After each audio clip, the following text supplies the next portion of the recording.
texto bíblico que nós vamos usar hoje, ele está em 2 de Crônicas, capítulo 1, do 7 ao 13. Se você trouxe sua Bíblia, consulte dela, que é melhor, porque você tem manuseio do texto. Mas se não, vai ser proposto também. E 2 de Crônicas, capítulo 1, do verso 7 até o verso 13. E assim diz a palavra do nosso Deus no texto proposto. Naquela mesma noite, Deus apareceu a Salomão e disse-lhe: pede o que queres que eu te dê. A igreja?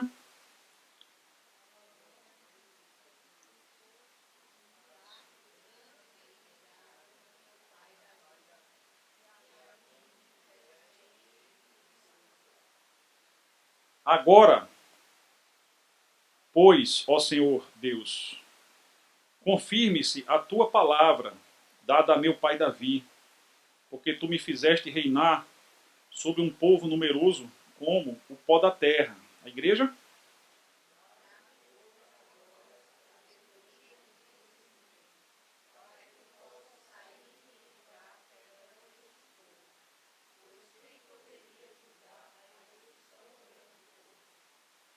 Então Deus disse a Salomão: porquanto houve isto no teu coração e não pediste riquezas, bens ou honra, nem a morte dos que te odeiam, a igreja?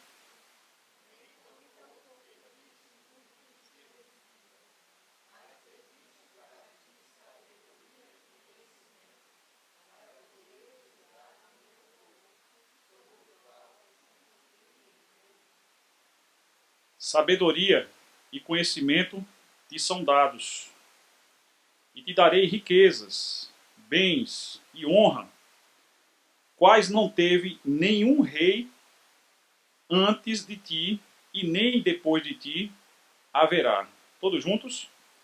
Assim Salomão veio a Jerusalém, do alto que estava em Gibeon, de diante da tenda da congregação, e reinou sobre Israel. Vamos orar agradecendo a Deus. Obrigado, Pai, pela sua palavra que aqui foi lida. Nesse momento te pedimos, meu Deus, que o Santo Espírito ilumine nossas mentes, que eu seja apenas um instrumento para que aquele recado que o Senhor tem guardado para nós, nesse momento possa vir à tona e nós possamos aplicar essa palavra com entendimento, Deus. Muito obrigado, Deus, pelo ministério, Senhor, desta igreja, que tem, Senhor, se disposto a ser uma agência de salvação aqui na reserva do Paiva, um bairro tão carente, Senhor, da Tua palavra. Obrigado porque hoje estamos aqui, Senhor, pela Tua fidelidade, porque um dia te pedimos isso e o Senhor atendeu o desejo do nosso coração. Obrigado, Pai. Ilumina nossas mentes. No nome de Jesus, nós oramos. Amém. Amém. O tema de hoje, queridos, é um tema bem interessante. Preste atenção no que você pede a Deus. Cuidado. Seja cauteloso. Eu lembro que quando criança, um dos programas de TV que mais afligia o meu coração era o programa de Silvio Santos, de manhã, quando as crianças elas tinham que fazer escolhas e elas não sabiam o que Silvio Santos estava falando, né? Então, às vezes, elas trocavam um pirulito por um autoban. Os mais antigos sabem do que eu estou falando. E eu ficava lá do outro lado da televisão, louco, né, querendo dar dica para ela. Não, sim, não, e não dava certo. Aquelas pessoas muitas vezes fizeram mais trocas, e assim as pessoas têm feito também mais trocas, porque não conseguem sequer ouvir a palavra do nosso Deus. Salomão ouviu a palavra de Deus. É verdade que ele não foi um homem sábio durante toda a sua vida, e que do meio da sua vida para a velhice, Salomão meio que perdeu o prumo, e isso trouxe consequências muito negativas, inclusive para o país.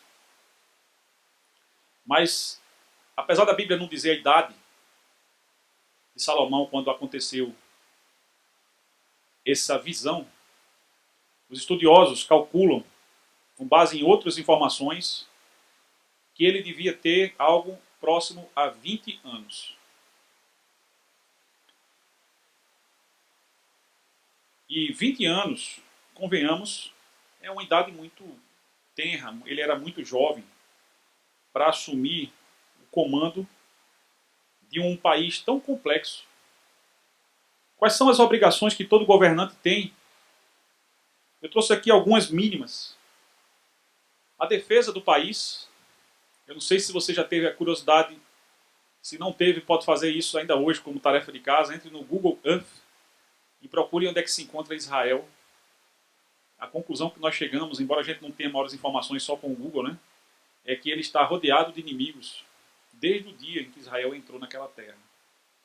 Uma nação que não era a nação mais próspera, não era a nação militarmente mais forte, mas uma nação que tinha um diferencial em relação às outras. Essa nação era o povo de Deus. Era uma nação que, dentre todas as nações que existiam e que cultuavam muitos deuses, era a única nação monoteísta e que conhecia o Deus verdadeiro. Isso não significa que Israel não tenha pisado na bola, como nós pisamos também. E fez isso muitas vezes. Dessas pisadas na bola de Israel, lembro bem da leitura recente do primeiro livro de Samuel, segundo livro de Samuel, primeiro livro de Crônicas, que Israel terminou se tornando 2 reinos. Bem antes de Salomão, Israel já era 2 reinos. Quem não lembra que Davi, quando se tornou rei, ele não se tornou rei no mesmo momento do norte e do sul.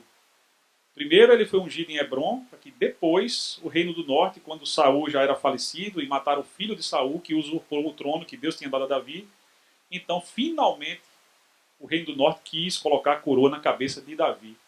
Davi era um homem segundo o coração de Deus, foi um homem muito falho como pai. Preste atenção, pais, porque Deus nos dá um papel importantíssimo para que nossos filhos conheçam a Deus. E Davi, apesar de ser um homem segundo o coração de Deus, ele cometeu algumas falhas que foram determinantes para o insucesso de Salomão. Uma delas foi que ele foi polígamo. A Bíblia não aprova a poligamia em nenhum texto. O fato de Deus ter tolerado a poligamia, como ainda existe hoje, né? Você entra nas redes sociais hoje, você já vê essa prática hoje, nos dias de hoje. Isso não significa que isso fosse um propósito de Deus, nunca foi. Desde Gênesis, que Deus criou um homem e uma mulher com o propósito de fazer uma família, e não somente uma família, mas uma descendência piedosa, como Malaquias vai dizer lá no apagar das luzes do Antigo Testamento, quando tudo ia mal diante do povo de Deus e Deus queria fazer uma renovação e estava prestes a mandar o Salvador, que viria para endireitar os caminhos daqueles que se desviaram. Deus manda o profeta Malaquias, cujo nome significa meu mensageiro, mandar uma mensagem. É isso mesmo que o nome dele significa. Que Deus queria uma descendência piedosa, uma descendência à imagem e semelhança de Deus. O pecado foi o que afastou isso, e Salomão assume um reino com o irmão mais velho dele, o que existia naquele momento, Adonias, dando golpe de Estado, querendo usurpar a coroa, mesmo Deus havendo designado Salomão.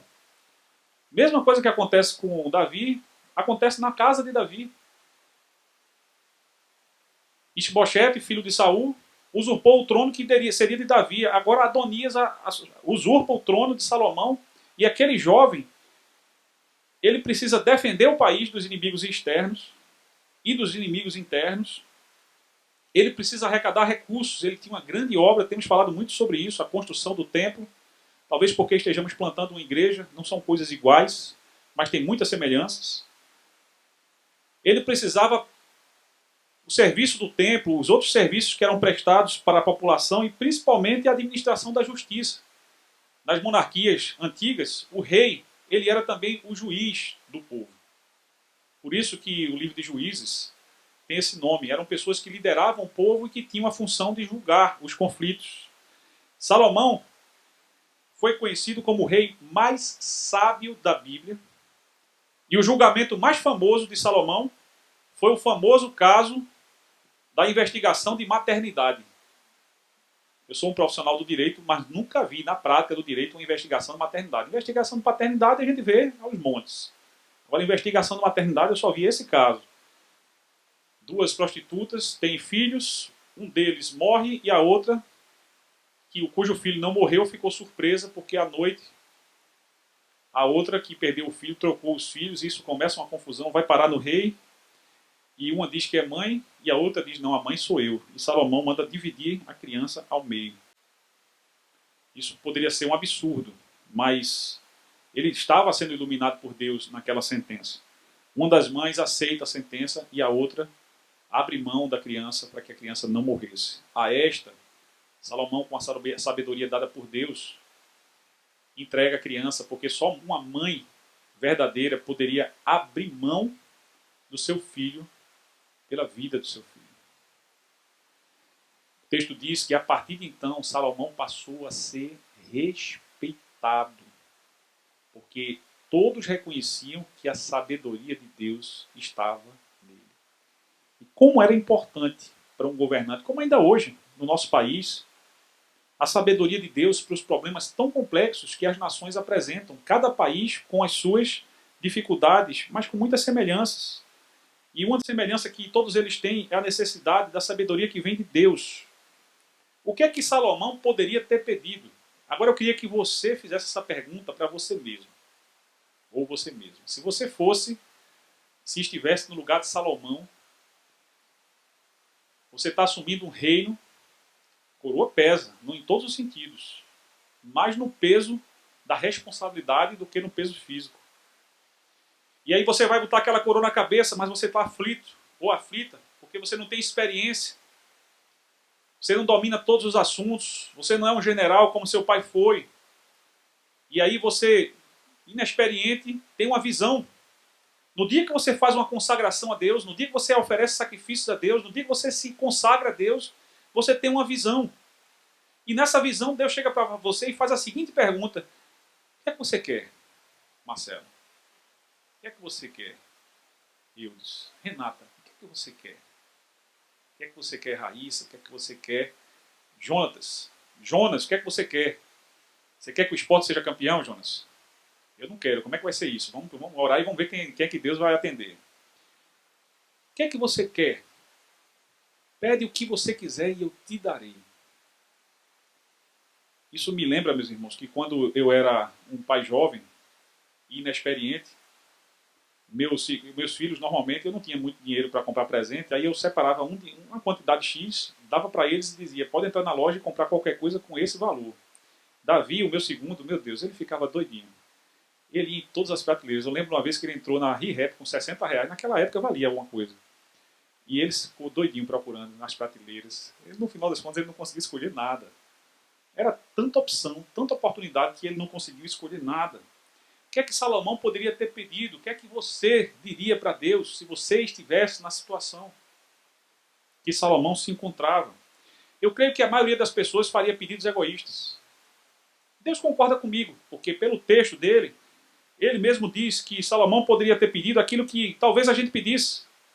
E agora, quando a gente for ler o que Salomão poderia ter pedido, consulte as orações que você tem feito.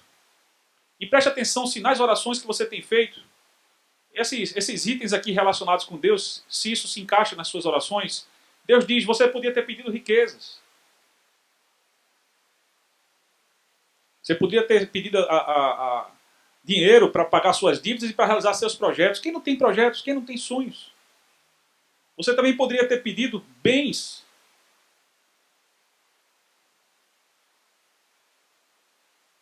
A gente que é motociclista está sempre querendo uma moto nova. Surgiu uma tecnologia. Mesmo quem não é, quem tem um celular. Celular todo ano está mudando, 6 meses está mudando. E como a gente vive numa sociedade de consumo, onde as coisas são cada vez mais descartáveis e as pessoas estão cada vez mais querendo inovações que não significam nada em relação ao preço que se paga. E esse hábito do consumo se encontra tão enraizado, né, na nossa cultura, sociedade consumista. Ele diz que você poderia ter pedido bens. Você poderia ter pedido honra. Você poderia ter pedido a morte dos que te odeiam. Pode parecer pesado isso para nós que vivemos num país pacífico. Mas recentemente eu ouvi uma entrevista com um soldado brasileiro que luta no exército da Ucrânia, na Legião dos Estrangeiros. Que desgraça vive aquela nação. Matar ou morrer. Quando tudo já acabou e essa é a única opção. Ele disse que os russos, quando chegam na Ucrânia, eles não mandam a infantaria. corpo a corpo, eles mandam bomba, bomba, bomba, bomba, e quando eles destroem a cidade, depois da artilharia, inclusive aérea, fazer todo o trabalho, é que eles mandam as primeiras patrulhas para um eventual contato físico. Quem não queria a libertação do seu país numa situação como a que a Ucrânia se encontrava? Quantas vezes Israel esteve numa situação semelhante?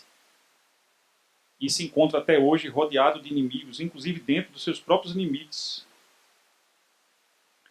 Deus disse, você também poderia ter pedido uma vida longa. Quem não quer viver muito, gente? A vida é um bem, é um valor.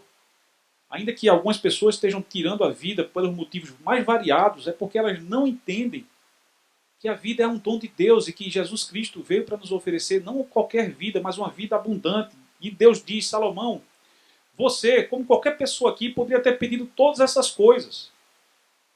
Mas, qual foi o pedido que Salomão fez? Salomão pediu sabedoria. E o pedido que ele fez não foi um pedido egoísta, como a maioria das nossas orações tem sido, mas um pedido altruísta. Um pedido altruísta não é só em prol do próximo, é um pedido primeiramente alinhado com a vontade de Deus. É isso que Jesus nos ensinou em Mateus 6, quando ele disse, quando vocês forem fazer uma oração, comecem dizendo ao Senhor, que é Pai, que está nos céus, seja feita a sua vontade, tanto na terra quanto no céu. E a gente, na prática, costuma orar dizendo, Deus, faz aí no céu a sua vontade e aqui na terra faz a minha. É ou não é? Salomão se humilha diante de Deus. Ele poderia se orgulhar do fato de ser rei, mas ele chegou ali pelas mãos de Deus.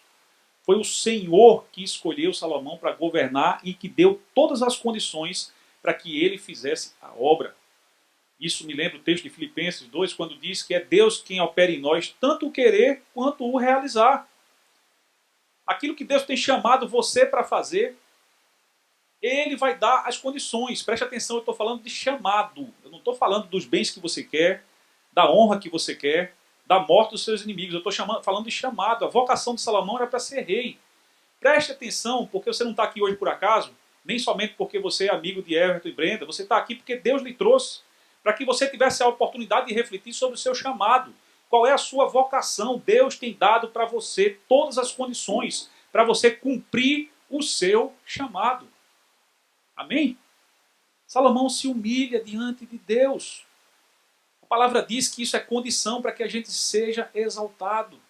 Humildade vem antes de exaltação. Humildade diante de Deus. O pedido de Salomão também é em favor do próximo. Ele faz assim, Deus, eu quero sabedoria, mas eu não quero sabedoria para que, como aconteceu, né? A rainha de Sabá venha de longe para olhar como eu sou sábio. Não, ele disse, eu quero uma sabedoria para governar o teu povo, que é um povo numeroso demais. É um povo complexo. É um povo que custou a vida de Moisés no deserto, por ser um povo de dura cerviz. É um povo que deu muito trabalho a meu pai e agora vai me dar trabalho. Deus, eu preciso ser sábio. Me manda sabedoria, Senhor. Eu lembro que Jesus Cristo, Ele nos ensinou como sermos servos e amigos de Deus. Salomão se colocou como um servo. Sabe qual é o conceito de servo? O conceito mais próximo da palavra no original é aquele que se deixa moldar na mão do Senhor, como o barro nas mãos do oleiro. É aquele que diz, Deus, faça de mim o que o Senhor quiser. Jesus Cristo é o servo, sofredor, preconizado por Isaías, que veio para nos tornar amigos de Deus. Porque nós também somos um povo duro. Nós também temos dureza de coração. Muitas vezes nós tomamos decisões egoístas. Isso é no casamento, isso é no ministério, isso é no trabalho, na empresa, na família. Muitas vezes nós temos sido egoístas. Temos colocado nossos interesses em primeiro lugar. Temos feito pedidos de paz, de saúde, de dinheiro, de condições de trabalho para mim, para minha mulher, para minha família, para meu. Jesus nos ensinou, meus irmãos, o seu. Que tudo é do Senhor e tudo é para Ele. A vida de Jesus foi para o Senhor. E quando Ele ensina isso para os discípulos, a quem Ele chamava de servos, em dado momento, João 15 a 16, Ele diz, eu já não vos chamarei de servos, porque o servo não sabe o que faz o seu senhor. Mas tenho-vos chamado amigos, porque tudo quanto ouvi de meu Pai vos tenho feito conhecer. Vocês não me escolheram a mim, mas eu vos escolhi a vós e vos nomeei para que vades e deis fruto, e o vosso fruto permaneça, a fim de que tudo quanto em meu nome pedirdes, o Pai vos conceda. Quando a gente se coloca nas mãos de Deus, do modo como Jesus se colocou, e ele estava dizendo para os seus servos, agora vocês são amigos. Agora vocês têm o que Salomão teve, mas tem mais do que Salomão teve. Porque em dado momento Salomão se faz inimigo de Deus. E ele não se arrepende. Ainda que Deus tenha mandado profetas, ainda que Deus tenha a sua palavra, como ele ainda mantém a sua palavra e temos ela ao nosso acesso, Salomão endureceu o coração, fez alianças políticas com o Egito e com outros países, fez casamentos mistos quando a lei dizia que não era para fazer, encheu a casa e o harém dele de 1000 mulheres, arrecadou dinheiro demais, além da conta, como diz o mineiro, né, Roberto? Ao ponto de o povo não aguentar mais pagar tanto tributo. E essa questão tributária terminou sendo a causa da divisão do reino quando ele não era mais governante. E Deus disse, eu não vou tirar o governo das suas mãos, Salomão, porque eu amo Davi. Por amor do seu pai, eu não tirarei das suas mãos, porque eu prometi a Davi. Mas o seu filho, dele eu vou tirar. Ele vai ficar somente com 2 tribos, as outras 10, 80%, né, mais ou menos assim, do país, ficou nas mãos de Jeroboão, que era servo de Davi, servo de Roboão. Deus, ele dá o poder a quem ele quer. A gente não precisa cobiçar as posições mais altas. O poder para um servo de Deus é um instrumento.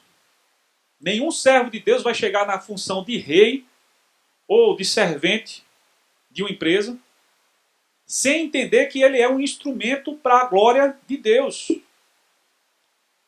Salomão começa bem porque ele diz assim, eu quero entendimento, mas para governar o teu povo. Em outras palavras, eu quero ser um instrumento teu.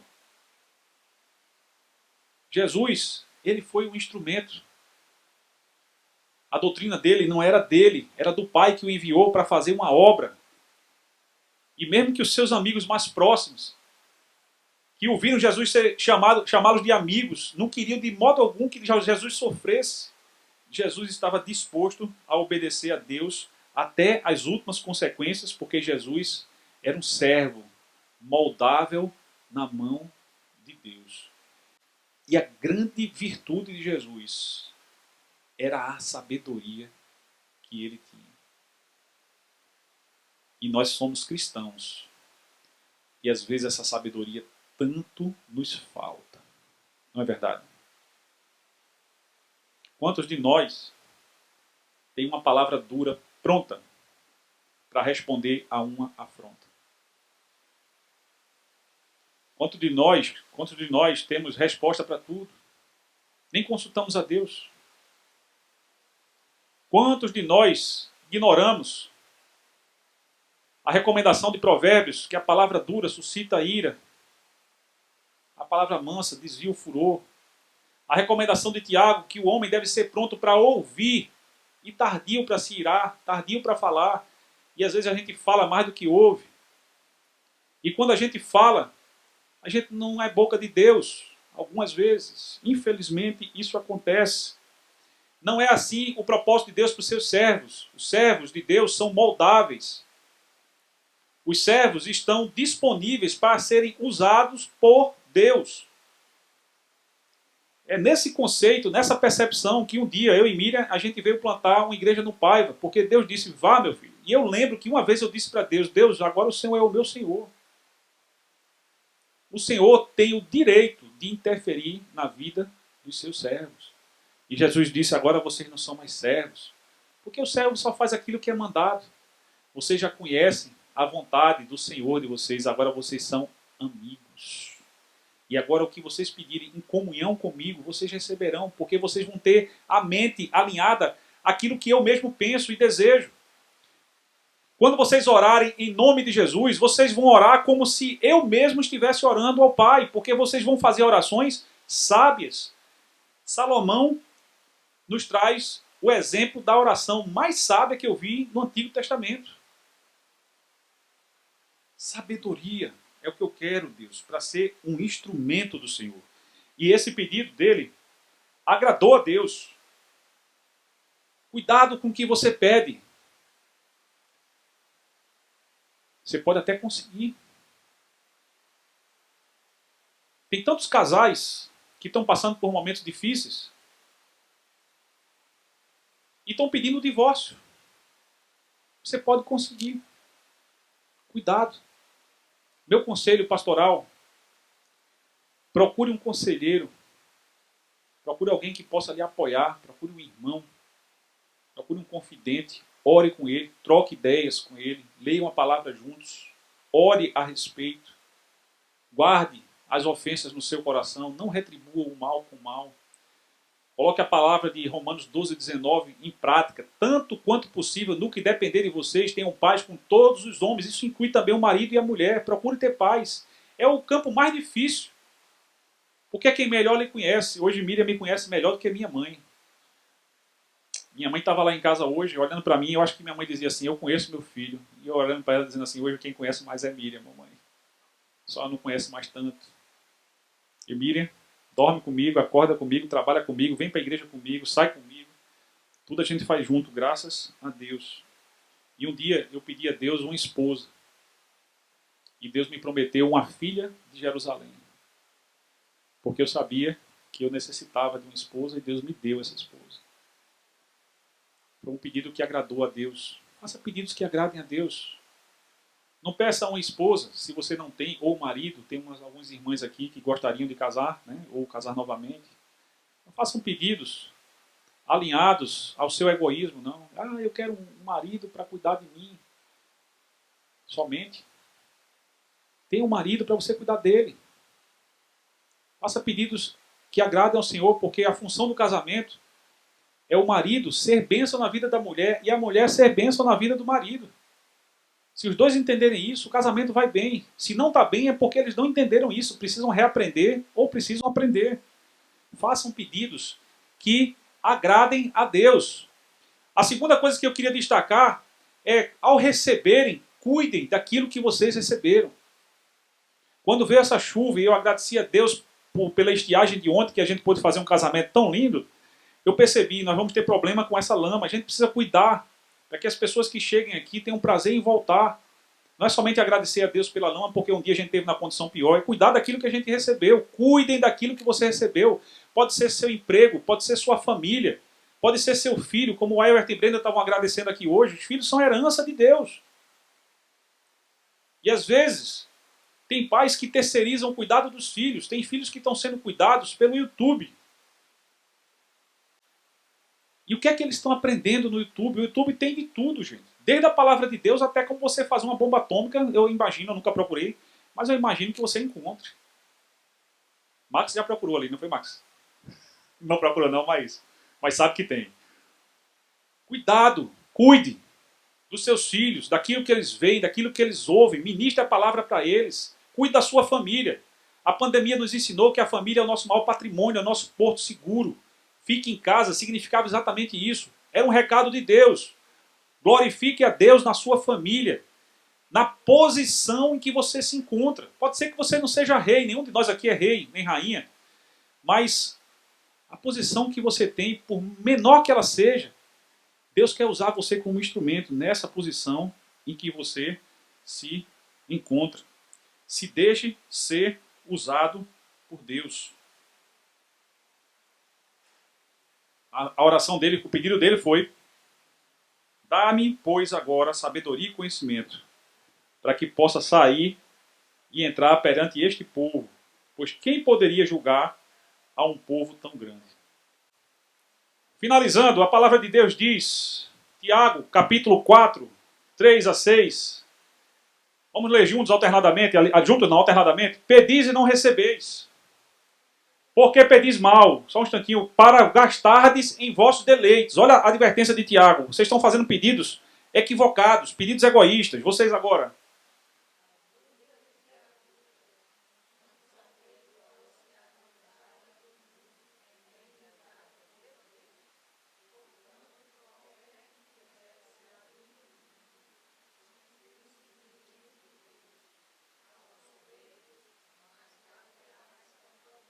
Está faltando aqui, é que Deus ele dá graça aos soberbos, mas resiste aos humildes.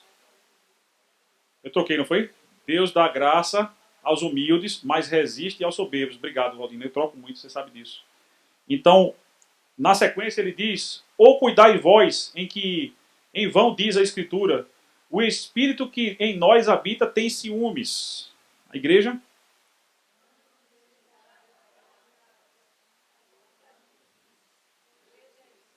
Agora, né? Na troca foi que deu errado aí. Deus resiste aos soberbos, mas dá graça aos humildes. O que é que significa que o Espírito de Deus tem ciúmes? Deus, quando nós somos dele, ele quer que a gente viva para ele.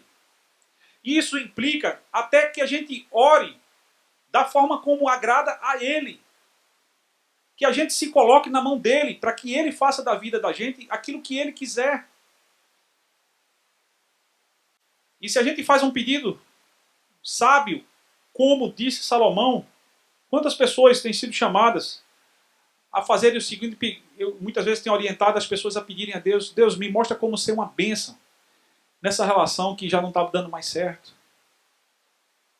E quantas pessoas estão pedindo assim, Deus, muda meu marido, muda minha mulher. Qual seria o pedido mais alinhado com a vontade de Deus? Deus, meus irmãos, ele zela por nós.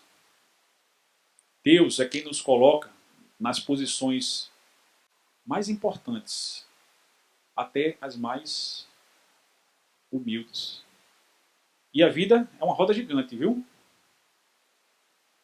A Bíblia nos ensina isso também. O ditado é popular, mas a Bíblia nos ensina. José do Egito, um dia era o preferido na casa de papai, no outro era um escravo na casa de Potifar. Depois ele vai mais para baixo um pouco, vai ser preso. Aí na prisão ele se torna chefe da carceragem, o homem de confiança. Dali Deus leva ele para ser governador do Egito. Foram posições diferentes. Duas variáveis aí não mudaram. Deus, que é invariável, e José, que era o mesmo. Mesmo homem. Governador, mesmo homem, chefe da carceragem.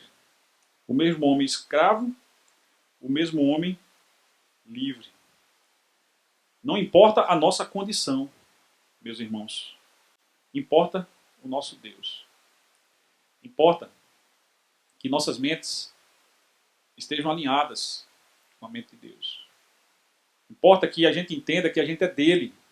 Que nossos pensamentos têm que estar alinhados com os pensamentos dele. Que a gente precisa conhecer a palavra dele. Que a gente precisa colocar em prática a palavra dele. Importa que quando a gente for orar, a gente abra mão do nosso egoísmo. E a gente faça pedidos mais altruístas. Como o próprio Jesus Cristo fez quando disse, Pai, se for possível, passa de mim esse cálice, mas seja feita a tua vontade. No dia seguinte, Jesus Cristo estava pendurado numa cruz, reconhecendo que a resposta de Deus foi, não, meu filho, você precisa passar por isso. Existem situações da vida que a gente passa, Salomão passou por muitas situações difíceis, mas ele teria sido muito melhor sucedido se ele continuasse a ser o sábio que um dia Deus o fez. Eu oro para que a igreja busque a sabedoria do alto, que para que permaneça nessa sabedoria, independentemente da circunstância da sua vida ou da posição em que você se encontra. Se sua vida pertence a Deus, viva para Deus. Vamos orar? Feche seus olhos. Pai, nós agradecemos, meu Deus, porque a tua santa palavra, ela nos dá uma visão. de que o Senhor olha para nós pecadores, meu Deus, com misericórdia. Quantas vezes, Deus, o Senhor preparou Salomão para os momentos mais difíceis que ele teria como governante, encheu aquele homem de sabedoria, ao ponto de mesmo jovem ele ser respeitado, a partir daquela decisão que ainda hoje se comete nos tribunais. E aquele homem se perdeu, Deus. Aquele homem, Deus, permitiu a idolatria dentro de Israel, a terra que o Senhor deu para aquele país, para aquele povo tão numeroso e difícil, como reconheceu Salomão de governar, Senhor. Pai, eu não sei quais são as dificuldades que os meus irmãos, as minhas irmãs têm enfrentado, mas eu sei que nós podemos contar com o Senhor. Eu sei que o Senhor é uma fonte inesgotável de sabedoria, porque o Senhor sabe, e só o Senhor sabe todas as coisas. O Senhor é o Deus onisciente, que também é onipresente, que está ao nosso lado nos momentos de angústia. O salmista disse que o Senhor é o nosso refúgio, a nossa fortaleza e o socorro na adversidade. Bem presente socorro. Queremos, meu Deus, continuamente sentir a Tua presença. Queremos, meu Deus, buscar a sabedoria do alto para que as decisões das nossas vidas, Deus, possam ser tomadas, orientadas pela Tua palavra, sob a direção do Teu Espírito. Nós queremos viver para o Senhor. Muito obrigado, Deus, porque a história da salvação não termina com Salomão.